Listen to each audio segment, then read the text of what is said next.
Welcome to Align Release 1 Registered Entity Training. My name is Maylee Cook.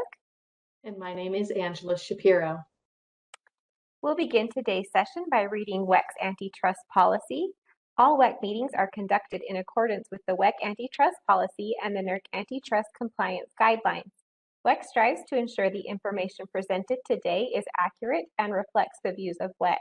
However, all interpretations and positions are subject to change.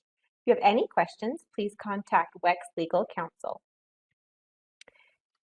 Today's training is focused on Align Release 1, the life cycles of self-logs and self-reports.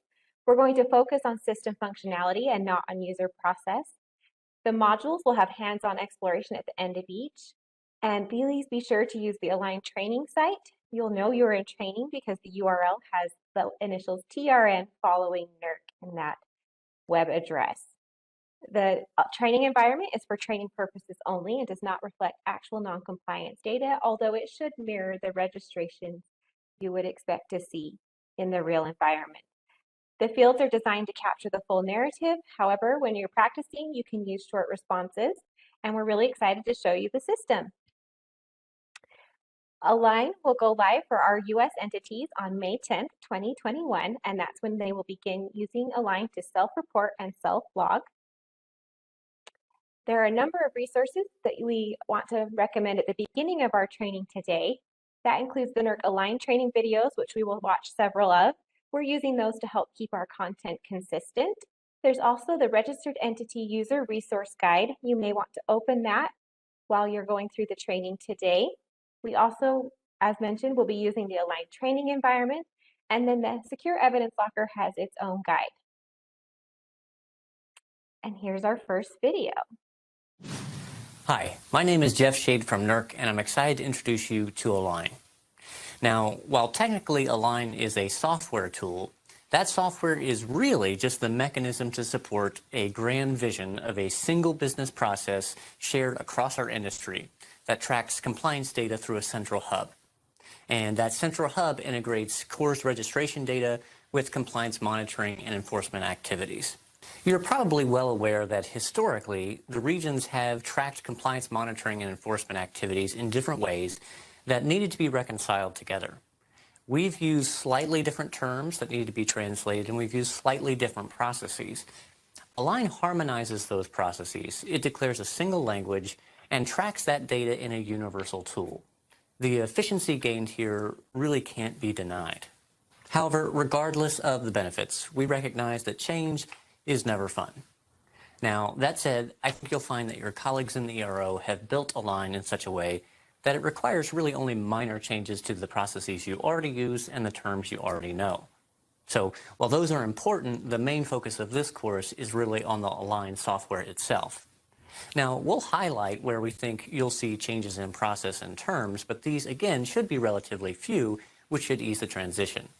And of course, we hope that this course helps your transition to Align become a little bit easier. All right, we're now going to move along our map into creating a finding, or the self-report. Let's start with this video. CORS is the application in the ERO portal that holds all of your registration data. Align receives CORS data on a daily basis.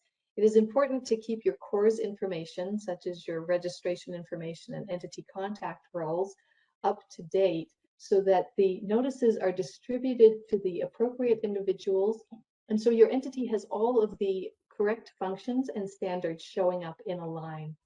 WECC will be using WebCDMS and CORS simultaneously for a period of time. During this transition, we ask that you continue to maintain your compliance contacts in both WebCDMS and CORS. Further instruction on CORS is available in the NERC training library. As Jeff mentioned earlier, Align is the new tool that for your compliance and enforcement activities for all of the regions as well as NERC. In the future, periodic data submittals, self-certifications, audit, compliance oversight plans, etc., will eventually transition to Align. As a reminder, May 10th is when all self-reports and self-logs will be submitted through Align, and the self-report function will be disabled in WebCDMS. If you are a self-logging entity, those items will now be entered directly into the system as opposed to through a spreadsheet. The diagram that you see on the screen is a process flow for the life cycles of these self-logs and self-reports. It will serve as our map for the training today, and you will be able to find this diagram on the user resource guide on page 2. We'll begin with number 1, logging into Align. On the screen, you'll see the URL for the training environment of Align. We'll paste it into the chat. It was also provided in your registration materials. The production environment for Align has gone live, so be sure that if you are performing any training or practice, that you log in to this URL with TRN included. Once you have logged in, you'll notice a hexagon on the screen. Be sure to click that to enter the training environment. Feel free to pause the recording to log in now. We're going to watch a quick video about what you should see. When you log into Align, you'll automatically land on the My Align page, or what you'll sometimes hear referred to as the dashboard. This is just a snapshot of any actionable items that you have and a visual breakdown of the status of findings in process. Most, but not all items awaiting your action will appear in the My Tasks area down here, and you can pull up any of these by clicking on the unique ID. To change your view, click on the drop-down arrow up here. The Compliance Monitoring view is where you will create and submit new self-reports or self-logs. You'll use the Enforcement Processing view to monitor the status of your findings, and the Mitigation Management view is obviously where you'll go to submit and manage mitigation items. After you log in, you will land on the My Align page, or what is commonly referred to as the dashboard. You may access other views by clicking the drop-down menu at the top left of the screen next to where it says My Align. You'll notice a little checkbox at the top of the screen where you can filter for tasks specifically sent to you. The available views are Compliance Monitoring, Enforcement Processing, Mitigation Management, and Reports. These are the views available with Release 1, and we'll explore some of them throughout today's training. So if you want to pause the recording, you can take a moment to practice navigating the screen. We have some suggested actions for you to try out. You may also refer to pages 5 through 7 of the User Resource Guide. We're going to start moving along our process flow into the next phase, which is the finding or the self-report. Let's go to the video on how to submit that now. When you're ready to create a new self-report or self-log, log into Align and navigate to the Compliance Monitoring view. At the top of this screen, you'll see the My Registration section that contains all of the registrations that you can report for. Click on the Create Finding link next to the registration you want to create a self-report or self-log for, and that will bring up a screen like this, which gives you a list of standards and requirements filtered to show only those that are applicable to the registration you selected. If you need a reference for what these standards and requirements are, you can click on any field in the left panel and see the full language of the standard on the right. And once you've identified the standard and requirement that you need, you'll either click the plus icon under this column if you want to create a self-report, or the plus icon under this column if you want to create a self-log. Now, you probably noticed that I don't have a plus icon under the self-log column. Instead, I have a dot that is not clickable. This is just because I'm logged in as an entity that has not been approved to self-log by its regional entity. If your entity has not been approved, you'll see the same thing. And if you are approved, you'll see a plus icon here, just like the one we see for the self-report. So I'm going to create a self-report rather than a self-log, given that's my only option. And this is the self-report form. It's actually very similar to the self-log form, so much so that if you want to do a self-log instead of a self-report, you can still follow the same steps that we're about to here. So the first thing you see are some helpful instructions for creating and updating self-reports, and under that is our registration and the applicable requirement that we have selected. Each part of the requirement appears in this field, and you can delete out any parts that don't apply. Likewise, the applicable functions appear here, and they can be removed as necessary by clicking the X button, or added by using the drop-down button. However, you should only need to add a function if you've already removed it, since the system pre-populates the functions your entity is registered for and which are applicable to this requirement. Over here, you'll see the region in which the potential noncompliance occurred, and just below that is a field to add any additional jurisdictions relevant to this report. If your entity is in coordinated oversight, the language for this field is a little different. It will say additional coordinated oversight registrations impacted. Okay, before we move on, I'm actually going to go down here to the bottom of this form and save this report as a draft. Align uses consistent naming conventions across the application, so anytime you see save, it means that what you're working on will be saved or updated in the system as a working document, but nothing will actually happen to it. Later, we'll push this report through by hitting a new button called Save in Action. Alright, so when you save a self-report, the form closes down and you just need to exit out of the Create Findings screen to come back here to the Compliance Monitoring screen. And likely nothing here will have changed. Your new report draft will appear in this My Draft section after the screen next updates, which it will do automatically, or you can refresh by pushing this button down here. And as you can see, after the refresh, the new draft now appears here. So I'm going to open that back up, and I promise we'll actually look at these fields here in a second. But first I'm going to go back down to the bottom of this form again, and you'll notice that we now have the option to hit Save in Action. If I click this drop down here to select the Submit action, and then hit the Save in Action button, you'll notice that we get a whole bunch of errors. These indicate the required fields on the form, which is most of them. Filling out these fields is fairly straightforward, but if you do have questions, you can always hover over these question mark icons to see more details on the kind of information that is being requested. So I am going to fill this form out, but because it is straightforward, I'm going to push through pretty quickly. So first I'll indicate when the potential noncompliance was discovered. I'll say it happened last Monday, and then provide an explanation for how it was discovered. Again, just to keep things moving, I'm going to type explanation into the field to fulfill the requirement. Next, the form asks for a detailed description of what the potential noncompliance is, and then the field up here is to indicate when it started. In this case, I'll say it started at the 1st of the month, and then describe in this field how it is that I know that that was the start date. If the potential noncompliance is still occurring, you'll fill this field with yes, and then can move on. If it's not occurring, you obviously select no, and the form will ask the follow-up question of when it stopped. The next section asks if an extent of condition review has been performed, and you can select yes, no, or in progress.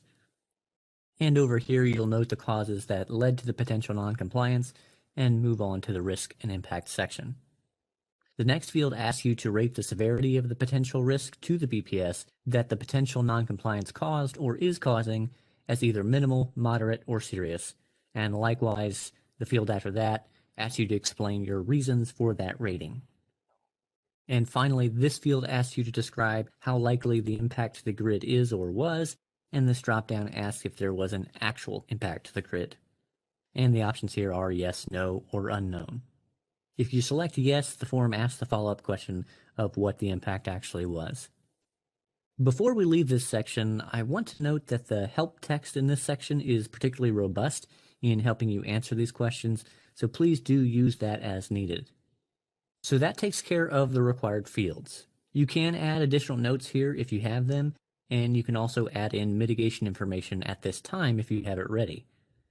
If you're not ready to add milestones, Align will create a blank mitigation object that you can update later. We'll look at that in another video, so I'll leave it blank for now. Likewise, any attachments or evidence will need to go into the evidence locker, as noted here, which we will cover in another video. Alright, there are just 2 more things to consider before hitting Save in Action to submit this self-report. One is this checkbox here. which tells Align to submit both the self-report and the mitigation information at the same time. You can always submit the mitigation information later, but just remember that by default, any mitigation information will not be submitted with the report.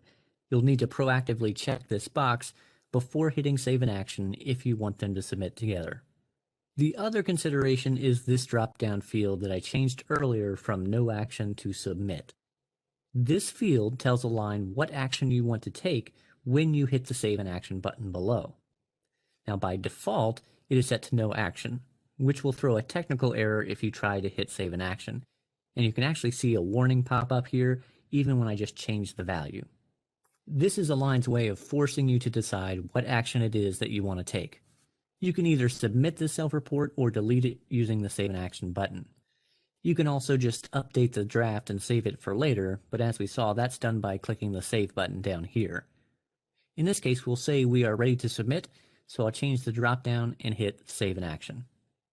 Okay, you may have heard some new terms in that video. We want to highlight two of those for you.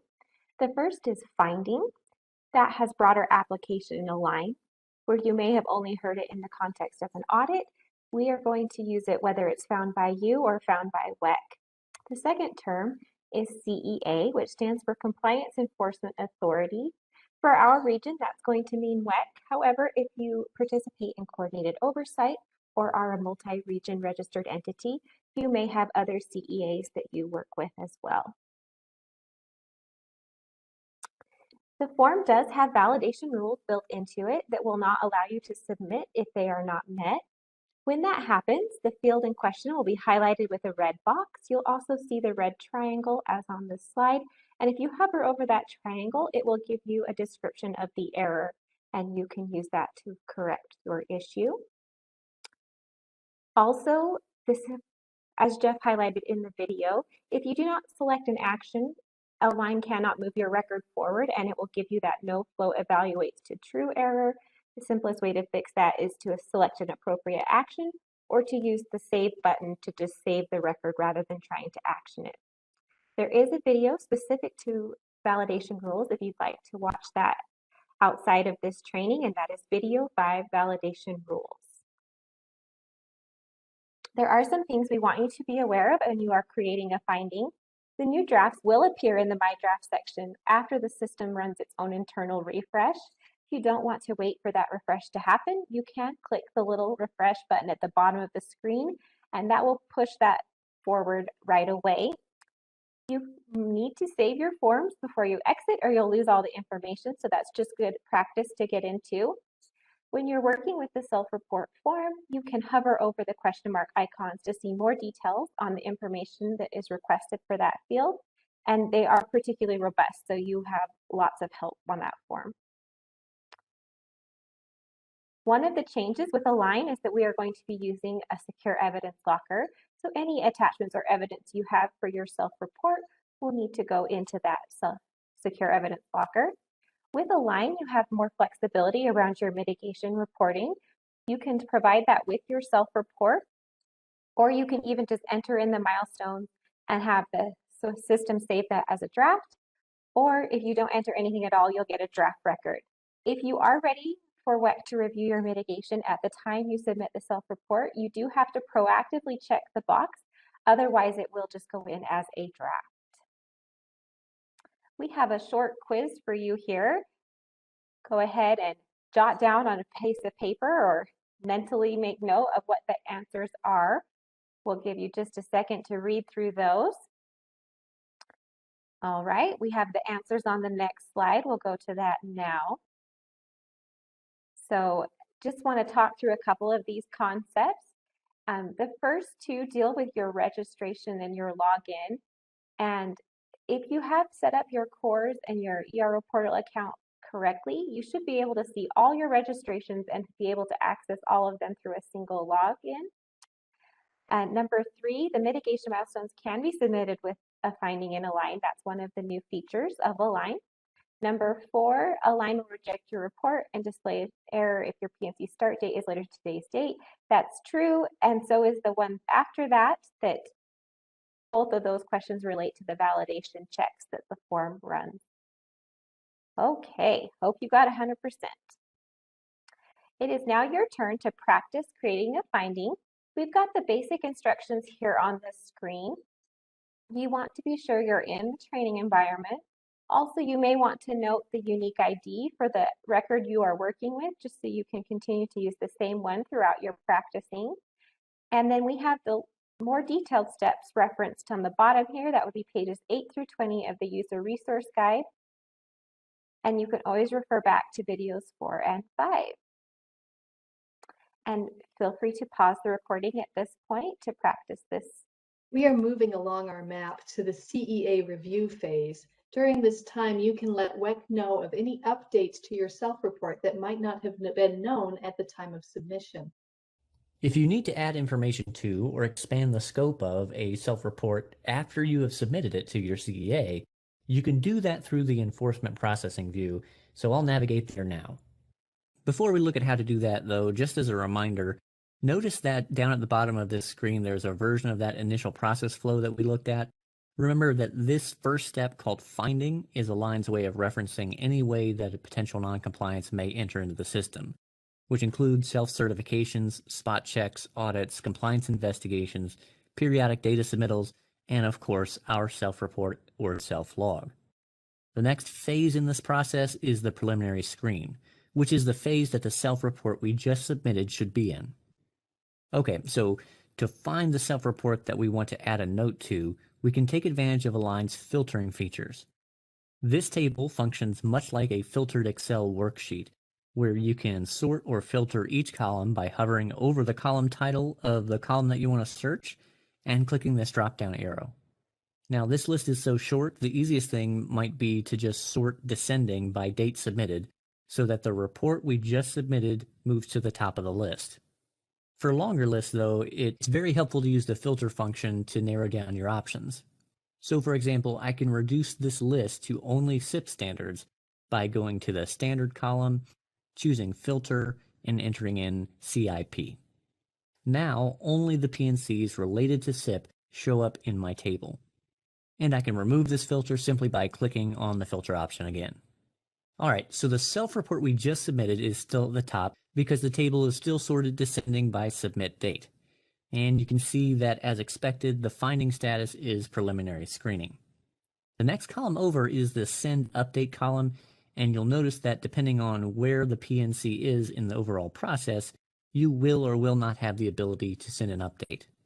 The cutoff point in the process for sending these updates is here at the assigning and approval of a disposition, or of course here if the finding fails the preliminary screen.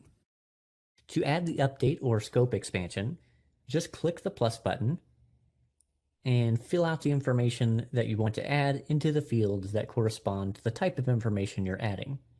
The only additional thing to consider here is the summary field, where your CEA asks for a short description of what you're updating and why. When you're done, click the update button, and if you want to make sure that the update went through, you can click the unique ID over here and scroll to the bottom, where you can see your updates logged here under Submitted Finding Updates.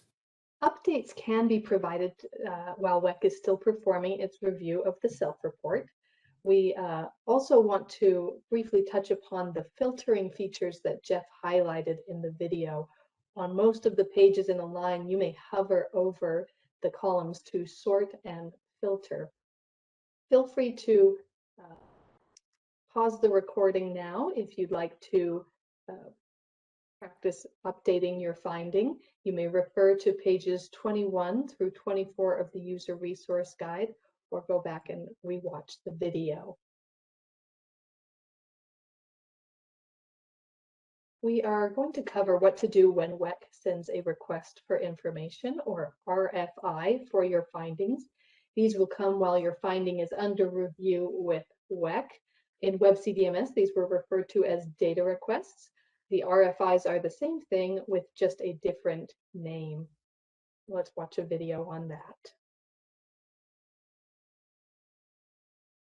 When your CEA or NERC sends you an RFI, the primary and alternate compliance contacts at your entity will receive an email notification to let them know that there is an RFI awaiting their action in Align.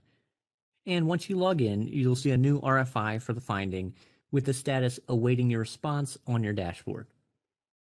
As with any form in Align, you'll click the Unique ID link to open the RFI, and you'll see the details of the request up here, including the unique ID of the PNC, who is requesting the information, their comments, any attachments that they have included, the date the RFI was sent, and the date a response is due. And to the right is a spot for you to identify who it is that is responding and any comments that you want to add. As you can see here, you'll need to submit any attachments or evidence associated with this RFI through the evidence locker, and we'll look at how to do that in the next video. But for now, just know that this is the reference number that you'll need to use to link the evidence that you upload to this RFI. Finally, like other forms, you have three options down here. Save an action on this form will submit your response back to the CEA, and in this case, there is no drop down to pick an action, because there's only one action possible, and that's to submit. Once you submit the RFI, it will disappear from your MyAlign dashboard, but you can always see it in the associated finding record if needed. However, if you're not ready to submit, you can click the Save button, which will save any changes that you've made to the form, but will not send it. Or if you want to discard any changes you've made completely, you can click the Close button. Email notices will be sent to the primary compliance contact and any alternates at your entity when you are receiving an RFI from WECC, but the task will also be visible on your MyAlign screen. And as with all other evidence and attachments, they will go through the secure evidence locker. So you may practice responding to an RFI by referring to pages 25 and 26 of the user resource guide. WECC will have to create this for you, so you will need to contact align@wec.org in advance so that we can arrange for an RFI to be sent on your unique ID. Okay, continuing along our workflow, we're now going to be moving into the enforcement processing phase, which is when you would expect to receive the disposition letter for your noncompliance. That includes these notification types, the dismissals and CEs. Let's watch the video on that now. During the enforcement processing stage, your CEA will decide on a disposition. It will either be a dismissal, compliance exception, find, fix, and track, settlement, or confirmed violation. Regardless of what type of disposition they select, you'll receive a notification through Align and a chance to accept, opt out, or contest the disposition, and you'll see those appear on your dashboard under My Tasks. These notification forms are largely the same regardless of the disposition. For example, if I open up this dismissal letter, you can see information about who sent this and when it was sent, as well as their comments, anything they attached, and the date they are looking for you to respond by. Now, for a dismissal letter like this, your CEA would not give you a date to respond by, but nonetheless the field is there just like it is in other notification forms. And on the right, you have the option to add your comments and upload any attachments, as well as indicate if you are contesting the disposition by selecting a reason from this dropdown. Now, this is identical to what you'll see if you open up most other notification letters. The NavApps notification is the notable exception. So if I open this NavApps notification, you can see it's very similar, but it does contain a little more information on the left, including details about any monetary penalty or non-monetary sanctions, and rather than this dropdown being called contestation, it is instead a response, which contains a different list of options that are related specifically to NavApps. But the form functions the same way. Just like any other notification, you'll fill in these three fields as appropriate, and to send this back to your CEA, just click the Save in Action button. Like the RFIs, there is only one possible action here, so you don't need to tell Align what to do when you hit Save in Action. It will always just send the response and take the item off of your My Tasks list. All right. So once a disposition has been determined and finalized, the system will send an email notification to your primary compliance contact and any alternate that's designated. If you need more information about responding to notification letters, you can refer to page 27 or rewatch video 8. We're now going to move along to the next topic, which is mitigating activities. As you can see from this flow, mitigation runs parallel to all the other enforcement processing. And there is a difference between WebCDMS and Align in that we will be starting out with all mitigation records being mitigating activities. If you want some more context around this change, you can watch video 10, Introduction to Mitigating Activities. But we're going to go straight into how to submit those mitigating activities in the system. If you did not submit mitigating activities with your original finding, it will show up as a draft under your mitigation management view with the same unique ID as the finding. I'll open up this draft, and you can see that this is just a shell created when the self-report was submitted. Here is all the generic information about the finding and the unique ID of the PNC it's related to. To fill out this form, first add the appropriate mitigation contact by hitting the link icon, then selecting the contact, and then hitting the confirm button. This is how you designate the mitigation contact, and this person will receive any notifications related to mitigation, as we discussed in the previous video.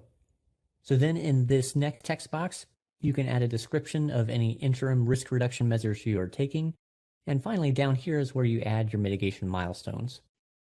To add a milestone, click the plus icon, and then fill out the relevant fields on this form. In this case, I'll say that the milestone type is a corrective control, and just for simplicity, I'll name this Task 1. In the description field, you'll obviously want to communicate what this milestone task entails, but for time's sake, I'm just going to type description. And the last thing to do for now is select a planned completion date. If the task was already completed, you can put in the actual completion date too, or when you have completed this task, you'll come back and enter that completion date into this field. For now though, we've entered everything that we can, so I'm going to hit the update button to complete this milestone. That takes us back to the mitigating activities form, and you can see the milestone that we just created has been added to the milestone list. However, it's not yet saved, so if you close the mitigating activities form now using the close or X buttons, you'll lose that milestone that you just created along with other information that you've added. So be sure to hit the save button if you need to close this form. But I'm not going to save this yet because I want to add one more milestone. And I'll say this one is a detective control named Task 2. And again, for time's sake, I'll just put description in the description field. Now, the planned completion date for the first milestone we put in was a few weeks from today. I'm going to give this a planned completion date of a few months from today. The amount of time between these two milestones is fine for mitigating activities, but eventually we'll change this into a mitigation plan, which has stricter parameters on how far apart milestones can be. Okay, so I'll hit the update button to add this milestone into our mitigating activities, and then we're ready to submit this for review. And the first thing you need to do when submitting is to select the Submit for CEA Review option from this dropdown. As we saw with submitting self-reports, if you don't select an action from this dropdown and then hit Save an Action button, you will get that error with the technical jargon. So once you have selected the Submit for CEA Review action, hit the Save an Action button to send it to your CEA. Okay, as I said, mitigating activities are the default record type in Align. Align allows for full tracking of both mitigating activities and mitigation plans. If we determine a mitigation plan is needed, that switch is made by WECC. Once you've created the milestones, we want you to be sure to save. There is a double save that is required. The milestone creation itself does not make it stick to that parent record. So once it's created, you'll want to be sure to save the parent mitigation record so you don't lose any of the data you've entered. Also, this is another place where Align will require you to select the action you wish to take. So be sure to select Submit for CEA Review when you're ready to submit your mitigating activities to WECC. All right, it's now your turn to practice. You can refer to pages 28 to 33 of the User Resource Guide if you need some step-by-step help. We suggest using the unique ID for the self-report you created earlier today. And once you've added at least one milestone, go ahead and submit that to WECC. You may pause the recording now to practice this step. When you submit mitigating activities, your CEA will review and decide whether to accept the mitigating activities as they are, ask for a revision, or convert them to a mitigation plan. If your CEA needs more information for their review, they'll send you an RFI, and you'll see that appear on your dashboard under My Tasks. And this is just like the RFI we looked at before. The form itself is identical to the RFI sent during the PNCR, where you have space to add who is responding and any comments, as well as a reference number to add any evidence that you're going to upload into the secure evidence locker. The only real difference is that Align will mark this as an RFI for mitigation rather than an RFI for finding. Now, once your CA completes their review, they may determine that the mitigating activities need to be revised in some way before they can be accepted. If this is the case, you'll receive an email notification and you'll see the mitigating activities appear on your My Task list on the dashboard with a status of resubmit. You can also see it in your mitigation management view with this yellow triangle icon to call out that the CEA is asking for a resubmittal. When you open the mitigating activities, you'll see a new section called Review Results and Due Date. Here you can see the ultimate result of the review, your CEA's comments, and the due date to resubmit. And in this case, it looks like the CEA is asking me to add a preventative control at a second milestone. So I'll add that now. If this were a real resubmittal, you would probably have a larger discussion about what this control should look like, but for the sake of this video, I'll just add in some generic information to complete the required fields. And I'll hit Update. And since the action is already set to submit for CEA review, I'll hit the Save an Action button to resubmit. Mitigation RFIs will behave just like the RFIs for your self-reports. You may refer to page 27 of the User Resource Guide to cover RFIs for mitigation. Also, you may be asked to update and resubmit your mitigating activities. This can all be done through the mitigation management view in Align. If a request to resubmit is pending, there will be a yellow triangle next to the finding. Referring back to the process flow, we are in the mitigation review portion. If needed, you can request an extension on a milestone deadline. So we will watch a video about how those extension requests work. Once your CEA accepts your mitigating activities, they will move from the My Draft Mitigations to the My Active Mitigations tab. When you open the mitigating activities from here, the form is a little different. One thing that changes is the milestones. Since this is now an active mitigation, each milestone now has a reference number for you to use when submitting evidence to the evidence locker, and the only editable field now is the actual completion date, which you should update as milestones are completed. So let's say that we've uploaded all of our evidence and the milestone was completed today. I'll put that date in and then hit the Save button to return to the main mitigation form. Note that the completion date now appears under this column, but as we've seen on other forms, it won't actually stick until you hit the Save or the Save an Action button on this form. Now, if you need more time than expected to meet one or more of your milestones, you have the option to request an extension on the main tab.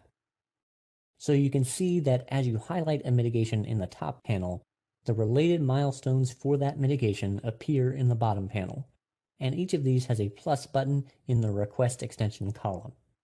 If you click that, it opens this form where you can enter in a new estimated completion date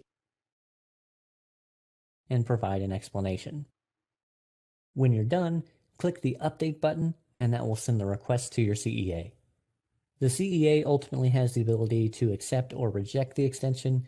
If they reject it, nothing will change in the system, and if they accept it, you'll see the due date for this milestone changed to the revised due date. All right, to practice requesting an extension, you may refer to pages 38 through 40 of the User Resource Guide for some detailed steps. Pause the recording if you wish to practice this. The final part of your mitigation flow is to let WECC know that your activities are complete and that they are ready for verification. And Jeff covers that on our next video. Once you have completed all of the milestones associated with your mitigating activities, you can submit the mitigation to your CEA for them to verify its completion. So let's say that you wanted to submit this mitigation that is currently in the status of active. You'd click on the ID link to open the form, and all you need to do to send this to your CEA is select Submit for CEA Verification from the Action dropdown, and then click Save in Action. However, be careful because Align will let you send this form whether or not you have completed all of your mitigation milestones, so make sure to check that everything is complete before sending. Now, as you may have noticed, you do have a couple other fields here that we didn't have before, which exist to document scope expansion. So when you're certifying completion of mitigation, you have the ability to let the CEA know if the scope of the violation changed due to the mitigation, and if so, what those changes were. And this is where you document that before submitting the completed mitigation to the CEA for verification. Now, once you've submitted this mitigation for verification, it will stay on your My Active Mitigations tab, but the status will change over here to verification. While it's in the status, you can no longer edit the mitigation, but you may need to respond to an RFI if your CEA needs more information for their review. If your CEA finds an issue with the mitigation you submitted, they will send it back to you and the status will change to incomplete. At this point, you can open up the mitigation to review your CEA's comments and respond accordingly. In this case, let's say that our CEA just needed us to add the completion date for this milestone. So I'll open up the milestone, select the completion date, hit save, and then submit for CEA verification the way we did originally. Once you have completed the mitigation, your CEA will approve it and the status will change to complete. At this point, it's no longer editable, but it will stay on your My Active Mitigations for later review. After WECC has accepted your mitigation record, it will move to the active status. And once you've completed the activities, you can submit your mitigation for verification. Make sure the form is appropriately filled out prior to submitting it to WECC, as Align will allow you to submit the form even if you have not completed your milestones. If this were to happen, WECC would have to send it back for you to complete. Okay, we're now going to discuss what happens when we switch from a mitigating activities to a mitigation plan. It is still in the same review phase of the flow, but it does bring in this NERC processing box. So let's watch that video now. So we just looked at mitigating activities, and now we'll turn to mitigation plans. Initiating a mitigation plan is similar to initiating mitigating activities in terms of process. Plans are just a little bit more involved and require NERC review and approval. So as we've discussed, any mitigation that you send to your CEA will initially be submitted as mitigating activities. Your CEA will convert those mitigating activities to a mitigation plan if they determine that the P&C requires it. Or you can also request that your CEA make that conversion. Either way, when your CEA makes the conversion, you'll see it appear both on your dashboard and in your mitigation management view under your My Draft Mitigations tab. And when you open this up, you'll notice there really isn't any visible difference between the mitigation plan form and the mitigating activities form, but Align and your CEA will treat them differently. So one important distinction is that the Compliance Monitoring and Enforcement Program requires that mitigation plans contain an interim risk reduction statement and that they are assigned a mitigation plan contact. We saw these fields when we looked at mitigating activities as well, but they are not required of mitigating activities. The other key difference has to do with milestones. So if I try to submit this as a mitigation plan using the exact same milestone information I used when I submitted it as mitigating activities, you'll notice it doesn't go through. And if I scroll up to the top of the form, it tells me why.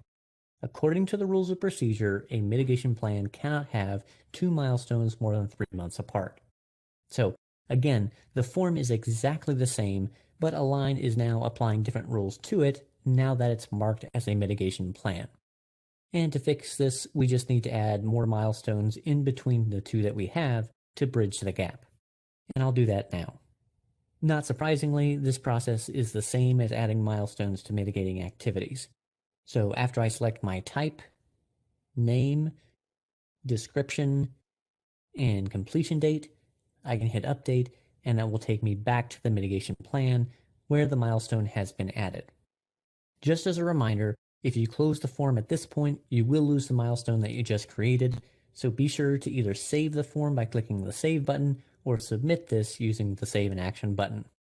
Now, as with mitigating activities, if you want to submit the form, make sure that the action dropdown is set to Submit for CEA review before you hit Save in Action. Once you've submitted the mitigation plan, it will appear under your My Active Mitigations tab with a status of CEA processing. Just like with mitigating activities, your CEA may issue an RFI during this phase, and if they need you to change something on the mitigation plan, they'll send it back to you and it will move off of this tab and back to draft mitigations. Now, unlike mitigating activities though, if the CEA accepts your mitigation plan, it will go to the additional step of NERC review rather than going straight into a status of active. During the NERC review, you may need to respond to additional RFIs from NERC, and there is a chance that NERC will reject the plan, in which case it will again move from your Active Mitigations tab to the Draft Mitigations tab, and you'll just need to update and resubmit. Once your mitigation plan has been accepted by the CEA and approved by NERC, it will move into a status of active, and you can start updating your milestones as you complete them. From this point forward, you can interact with the mitigation plan in Align just like you would mitigating activities. The steps you would take to update these milestones, request milestone extensions, and submit the mitigation for CEA verification are exactly the same. Okay, as we learned in the video, mitigation plans are initiated by the regional entity, so in our case, WECC. When we have a mitigation plan, it does bring into effect the NERC rules of procedure. The changes this brings about include the required fields on the mitigation plan form that were not required when it was the mitigating activity side. Although it is the same form, Align is able to bring in additional validation rules when we switch that type. Also, milestones must meet the timeline requirements of the CMEP, and that is that there cannot be more than 3 months between any mitigation activity. So if you have milestones that have a larger time frame between them, say 4 or 6 months, you'll need to add an additional milestone to bridge that gap. Also, just like current processes with WebCDMS, mitigation plans undergo a NERC review, so Align will account for that as well. You can refer to pages 36 and 37 of the User Resource Guide to review this topic, as well as revisit the video, which is number 15. We're now going to move into the topic of consolidated PNCs. This is still under the realm of mitigation because it will have an impact on how your mitigation is processed when we do this consolidation. We want to start by giving you some context. So on the screen is a diagram of how consolidations work in WebCDMS. So on the left, you have 2 self-reports that have come into our system, and then they move into what are the violation records, because that was the working record in WebCDMS. And as our staff are reviewing violations 1 and 2, they may determine that those 2 could be processed together. When that happens, in WebCDMS, we issue a dismissal letter on violation 2, and many of you may have seen that consolidation dismissal come across your inbox. And then we manually transfer the information related to violation 2 into violation 1. And then a disposition document is issued for violation 1 that contains the facts of both violation 1 and violation 2. Moving into the diagram on Align, it's going to function a little differently. So you can see I've updated the terms of these records to match how they will be when we're in Align.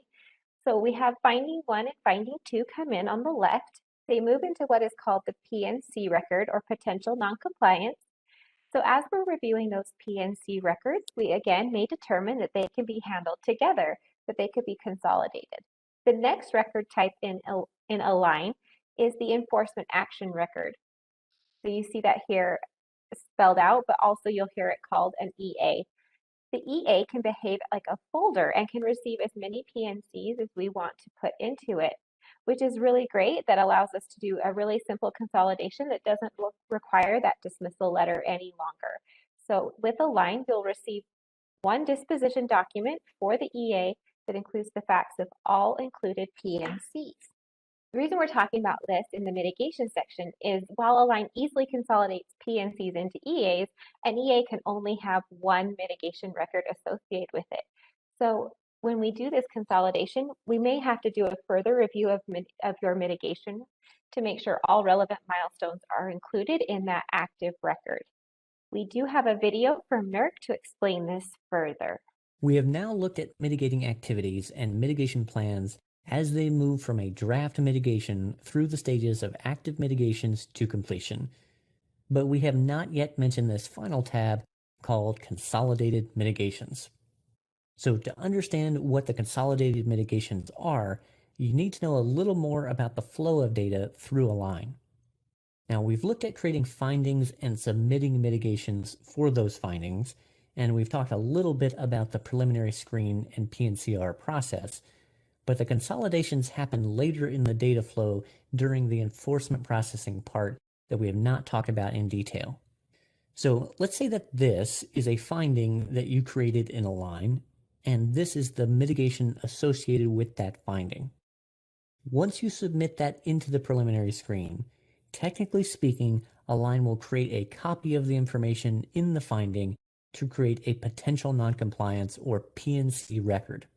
The original finding still exists, it's just no longer editable, and the mitigation that you created for this finding is now associated with the PNC record. Now, once your CEA completes the PNC review, they will do one of two things. Option 1 is that they will have Align create an enforcement action, or EA, as a separate container and place the PNC and a copy of the finding inside that container. In this case, the mitigation associated with the PNC is now associated with the EA. Option 2 is that your CEA would link the PNC with an open existing EA, in which case Align places your PNC inside of that open existing EA container along with the other PNCs already there. And this is where the consolidated mitigations come in. The open existing EA already has a mitigation associated with it, and it will not accept multiple mitigation records. So as the PNC is consolidated under this existing EA, the mitigation that was associated with it is orphaned, and Align moves it to your Consolidated Mitigations tab. Now, if we return to Align and open up this Consolidated Mitigation, you'll notice that it's in read-only mode. You can look at all of the information, but it's no longer editable because it's no longer an active mitigation associated with any PNC or EA. It remains here for your records, and in the case that you need to copy some of the milestones from this mitigation into the active mitigation that is associated with the EA, and this would require some coordination with your CEA.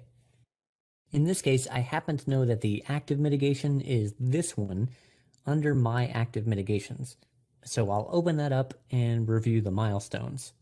And let's say that this mitigation record is lacking an important milestone that was documented in my Consolidated Mitigation. Since it is an active mitigation, I cannot edit it, so I'd have to contact my CEA to send it back to me as a revision. Once they do, it will show up in my draft mitigations, and I can go about adding in the additional milestones. Adding most of this data is easy enough, but if you do have a long description of the milestone that you don't want to have to recreate, you can always go back to the Consolidated Mitigation, open up the milestone in question, and highlight and copy the text by hitting Control-C, and then going to the draft mitigation,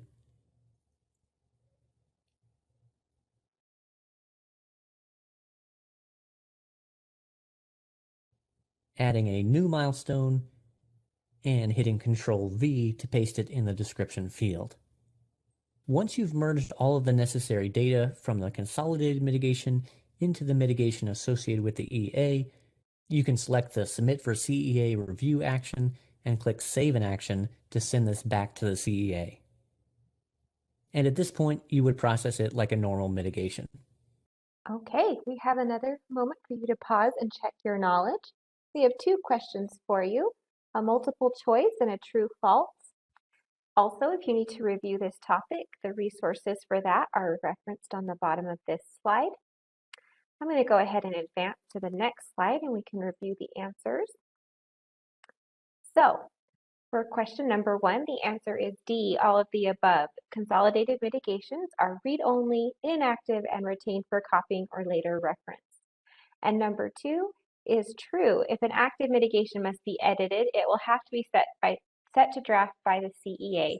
I do see this as being a collaborative conversation between WECC and our registered entities as our enforcement and mitigation staff make the determinations to do consolidations. They will be in communication with you, and this won't happen out of the blue. You'll have a conversation with either an analyst or an engineer, and we will work with you to get your records where we need them to be.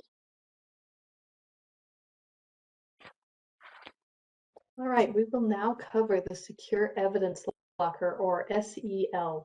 The security strategy for NERC's SEL has a layered defense posture that includes access control, multiple levels of encryption, system isolation, and continuous monitoring. All evidence and relevant attachments need to be provided via the SEL.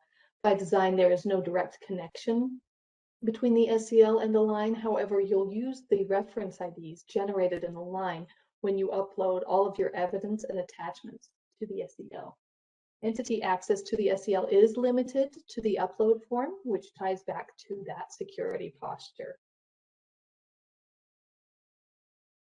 Because you cannot see files after uploading, you are given a manifest via email after each submission. It provides you with an indication if the upload passed successfully or if it failed. You will want to check the attachment because that is the manifest, so that you know if you need to upload it again. You can also request a report from WECC to show what evidence was provided for any given engagement or activity, if that is ever needed. Also, please note some file types are not accepted by the SEL. This includes zip or compressed files, as well as executable files. When you're ready to submit evidence to the Secure Evidence Locker, you'll need to copy a reference number from a line to let the Evidence Locker know what record you are uploading evidence for. You can find that number in the evidence section of a finding or mitigation record, and you can just highlight this whole thing and hit Control-C to copy. From here, you can access the evidence submission portal, and once you're on the site, it will prompt you to log in and authenticate through Duo, and then it'll take you here. Now, the first text field is where we will paste that reference number that we just copied, and the Evidence Locker will run a check on that number. So if you put in an invalid number and click the Validate button, you'll get this invalid reference ID message. So it's important to make sure that you copy the whole reference number in a line. Once the SEL validates the number, you'll see this green checkmark message and you'll be able to start uploading files. So I'll upload a file here, and once it's complete, you'll see it appear under the Upload button. You can also upload multiple files at once by clicking Upload and then highlighting multiple files. And you can also delete these files before you submit them by clicking the X icons next to each one. And let's go ahead and get rid of all of these except for one. Once you've uploaded the files, you can click the Submit button to send them to the Evidence Locker. If it is successful, you'll get this message to let you know it went through. Generally, if a file fails to upload, it's because the file type is not supported. So you can't upload any executable files, such as exe or DLL files, and that's pretty standard. However, you also can't upload compressed files, like zip files, which you may be used to doing currently. So if you want to upload a batch of files, you should use the multiple file upload option we looked at just a moment ago. After a successful upload, the site will ask whether you want to continue uploading documents for the same reference number. If you click yes, the page will keep the reference number you first entered. If you click no, the page will reload to the default screen. Now, regardless of what you choose, you will receive an email receipt for the file you just submitted once it has been fully processed. This email will include an attached manifest that's very important to open. because this will show you if there were any errors in the final processing of the file. Now, as we saw, most errors will be detected upon the upload, but it is possible for a file to be rejected even after the submittal is successful. So you want to open this workbook and check this column called Pass/Fail. If any uploads failed, you can see a reason for the failure in this field, and you can use the ID numbers in the other columns to resolve the issue with tech support if need be. All right, here is our last quick quiz. We want to cover what we learned about the Secure Evidence Locker. This is a true or false statements. If you want to pause and jot down your answers, again, there is a specific portal user guide for the SCL portal available on NERC's training library, or you can rewatch video 17. Let's go over the answers. So number 1 is false. You will not be able to upload any files to the SCL without that appropriate reference ID. This is what drives the location that the regions will see on the back end. And number 2 is true. The uploader will receive a manifest via an email attachment. Please be sure to check those to make sure they are successful, since there are those series of checks that take place after the upload. Number 3 is true. You can send multiple files in a single upload. And number 4 is false. Zip files are one of those file extensions not accepted by the SCL, but hopefully the ability to send multiple files at once kind of mitigates that issue for you. Again, that portal user guide is available to you for following up later. We wanted to remind you of the many resources available for your continued learning online. The videos that we watched, as well as many others, the user guides and this training environment can be revisited for any topics or areas as needed in the future. The NERC training site also includes training materials for cores and other NERC applications. We hope you take advantage of these great reference materials. If you are intending to practice, be sure you are in the training environment in order to keep your test data out of production. If you run into technical issues, we ask that you submit a help desk ticket to support.nerc.net, and WECC and NERC will be sure to address any issues you encounter. If you are practicing and unable to move forward without WECC taking some steps on behalf of the CEA, feel free to reach out to us at align@wec.org, letting us know how we can be of assistance to you. And in closing, we hope you have enjoyed the training today. Please also let us know if there is any additional assistance you or your entity needs for feeling confident in this new system. We understand that we are all learning, and WECC is committed to everyone's success. Thank you for attending, and please don't hesitate to reach out to us with questions and concerns. All emails should go to our dedicated email box, align@wec.org. Thank you again for watching.